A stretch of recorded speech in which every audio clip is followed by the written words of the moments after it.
Enjoy করি। কাজের কথা যদি আসে, আরেকটা কাজের কথা বলতে হয়, ইউপ্রেস টেলিফিল্মের আরেকটা সিনেমা এবং শারিয়ার নাজিম জয়ের সাথে জয় পরিচালনা করেছেন। একটু পর্দায় দেখে এটা ঠিক আছে। ভেরি ইমোশনাল, এটা সর্বশেষ হ্যাঁ film। হ্যাঁ, এখন এখন সিচুয়েশনটা এমন হয়ে দাঁড়িয়েছে, আমার স্টার্টিংটা ছিল কাল সকালে এবং রাইট নাও আমার একদম সর্বশেষ যে সিনেমাটা রিলিজ হয়েছে সেটা হচ্ছে প্রিয় কমল। প্রিয় কমল, রাইট। অনেক বছর কাজ করেছেন ইন্ডাস্ট্রিতে এবং 105টি ফিল্ম, অনেক ফিল্ম স্টারের সাথে কাজ করেছেন। আপনার অভিজ্ঞতা জানতে চাইবো। ভীষণ ভালো। আমার শুরুতে একদম নায়িকা হিসেবে যে কাজ করা হয়েছে কোটি টাকার কাবিন, সেইখানে একদম বাংলাদেশের টপ অফ দ্য প্রত্যেকটা সেলিব্রিটি ছিলেন, সবাই আমার চোখে সেলিব্রিটি, বাট তার মধ্যে যদি বলা হয় সেখানে খুব খুব খুব মিস করি একজন মানুষকে, সেটা হচ্ছে রাজ্জাক আঙ্কেল, যার কারণে কিন্তু আমার এই সিনেমাটা করা। কারণ আমার মা চেয়েছিলেন যে আঙ্কেল যেহেতু কাছেন আমাকে কাজ করতে হবে, কারণ তার প্রিয় নায়ক ছিল।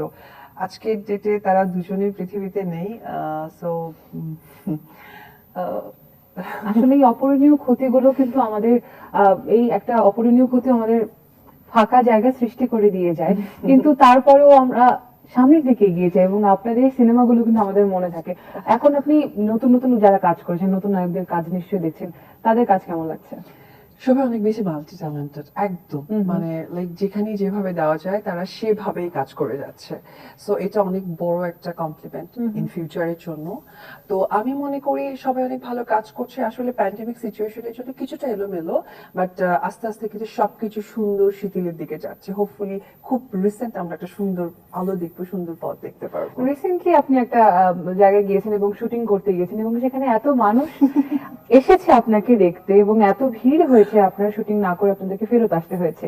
অর্থাৎ অনেক অনেক ভালোবাসা এবং অনেক অনেক ফলোয়ার্স, আপনাদের অসংখ্য আপনাদেরকে মানুষ পছন্দ করে, ভালোবাসে, ফিল্ম স্টার আপনারা, অর্থাৎ আপনাদের ফ্যান ফলোইং কিন্তু সেখানে রয়েছে।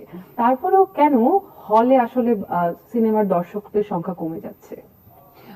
ফার্স্ট অফ অল আমি তো 2016 অব্দি প্রচুর কাজ করেছি, একদম র্যান্ডম যাকে বলে। 16 এর পর একটু ব্যক্তিগত জীবন থেকে, জীবনের কারণে কিছুটা আমার প্রফেশন থেকে পিছিয়ে ছিলাম। বেসিক্যালি যেটা হয়েছে যে ওই 2016 থেকে একটু সিনেমা হলগুলোর কিছু কাজ করানো দরকার ছিল, যেটা থেকে মানুষ হয়েছে কি মানে একটু পিছিয়ে গেছে। এই যে দর্শক হলে যাবে তার জন্য কিছুটা সিনেমা হলের পরিবেশ দরকার, কারণ একটা মানুষ গিয়ে 3 ঘন্টা একটা জায়গায় বসে থাকবে, সেই এনভায়রনমেন্টটা যদি প্রপার না থাকে তাহলে ওখানে ওইভাবে বসে থাকাটা সম্ভব হয়ে ওঠে না। আসলে এখানে অনেকগুলো ফ্যাক্টরি কিছুটা সেক্টর ছিল, কিছুটা সেক্টরের কারণে আসলে দর্শক হল যায়নি। কিন্তু এখন কিন্তু আপনি দেখতে পারবেন বেশ কয়েকদিন আগে কিন্তু আমাদের বেশ কয়েকটা সিনেপ্লেক্স উদ্বোধন হয়ে গেল। তো এবং আমাদের যে জেলা লেভেলের যে হলগুলো আছে সেগুলো কিন্তু খুব সুন্দর সংস্কার কাজগুলো চলছে। আমার কাছে মনে হয় ওই যে দর্শক যাচ্ছে না কেন, কিছুটা এনভায়রনমেন্ট, কিছুটা আমাদের কাজ ছিল না, কিছুটা সবচেয়ে বড় কথা কি আমাদের বাংলাদেশের চলচ্চিত্র হচ্ছে আমাদের বাংলাদেশের কালচারকে ঘিরে, সেটার বাইরে গিয়ে যদি কিছু আমরা দেখাই তখন বাংলা কালচারটা অনেকটা বিলীন হয়ে যায়। সেক্ষেত্রে কি আপনি বলতে এখানে কি আপনার কি মনে হয় যে এটা কি গল্পের সমস্যা নাকি অভিনেত্রীর? না, ওভারঅল আমি বলবো, ওভারঅল কি বলবো, সেটা হতে পারে গল্প, হতে পারে একটা আর্টিস্ট কিভাবে প্রেজেন্টেশন দিতে হবে এজ এ বাংলাদেশী হিসেবে, এগুলো মিক্সডনেই কিন্তু একটা চলচ্চিত্র হয়। অনেক সময় হয় যে লাইক আমরা বাংলাদেশী যে গল্পটা বুঝবো সেটা কিন্তু অন্যান্য দেশের সিনেমার সাথে আমরা অত কানেক্টেড হতে পারবো না। তো সেম জায়গাতে আমাদের অনেক গ্যাপ রয়ে গেছে। তো ওটা আস্তে আস্তে সবকিছু ঠিক হয়ে যাচ্ছে।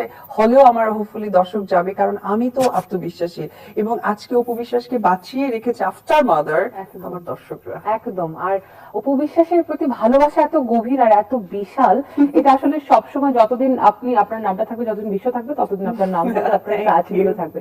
সামনে কি কি কাজ আছে, কি কি প্ল্যান আছে? সামনে 3টা সিনেমার কাজ শেষ হয়ে গেছে। ছায়াবৃক্ষ আর শ্বশুরে জিন্দাবাদ 2 তো ওটা প্যান্ডেমিকের আগে রিলিজের কথা ছিল, সেটাও রিলিজ হয়ে যাবে। তারপর ইশাখা সিনেমা ডিসেম্বরে রিলিজ দেওয়ার চিন্তা করছে। আর প্রিয় কমল তো অলরেডি মাঝখানে কাজ করে খুব দ্রুত এটা রিলিজ হয়ে গেল। আর